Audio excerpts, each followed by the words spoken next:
Keeping your head above water. That's what I'm talking about. Especially during stressful times. And you may not be in a stressful time, but you will be. Sooner or later, you will be. We all have stressful times. How to maintain that inner serenity by keeping outer serenity. If you don't know what I'm talking about, read my book, my ebook. It's on my website. It's called Operation Serenity. How I got it, how I keep it. So very important. But it's even more important when stress hits, when the storms hit, when the crisis hit, when somebody you love gets in the hospital, or somebody gets sick, or just things start falling apart and you start becoming unraveled. There are 3 things you can do. Number 1, drop the guilt, the false guilt. Don't let people tell you what you should do for your loved one, that you're not doing enough, because you are doing the best you can. So don't let people should all over you.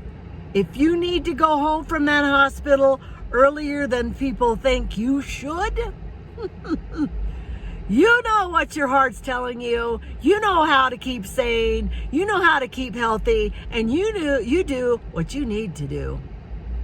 You might be surprised. Your loved one might want you to go home. They might want to rest. And it's not going to do either one of you any good for you to just sit there in a chair and watch them sleep. Not going to work. Number 2. Number 1 was drop the guilt. Number 2, don't let your habits slide. Your morning routine, your evening routine, try to keep them as much as possible. Prioritize them. If it's to the point where you're too tired to do them, at least do the top ones. At least you're not going to be falling asleep at night with your teeth unbrushed. Keep those important habits. To me, what I did is keep my, as far as I could, do my daily swim, because that is so stress relieving to do laps in the pool, a half-hour laps in the pool. The stress just melted off into the water. So I didn't let those habits slide. Not that one, at least. Number 3, write it all down. I kept a little notebook because there's so much to take in. Your loved one might be telling you what they need for you to bring from home, or the doctor might be telling you something very important about the diagnosis, and you might want to write those things down because your mind is not functioning at optimum levels during stress. So do that.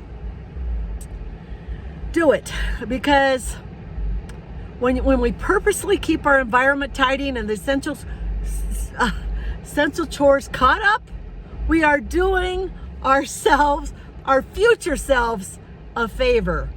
We're in the morning, we've done that routine, we've got the horizontal surfaces, the counters cleared, the bed made, the clothes picked up, that kind of thing, the dishes kept up. We walk out of the house, then we come back, we see a serene environment, we open that door and we see a serene environment. It makes all the difference, people, all the difference. So drop the guilt, don't let the habits slide, and write as much down as you can. Oh, and keep a bag handy by the door of essential things you need, like your phone charger, maybe some sweats, because sometimes the hospitals are way too air conditioned, it's way too cold. Your cell phone, a book to read, some paperwork that you have to work on, whatever it is, put it all in a bag. Or your husband asks you to bring something, your loved one says, I need this from home. Put that in the bag as soon as you think of it. There it is. See that lake out there, or that pond?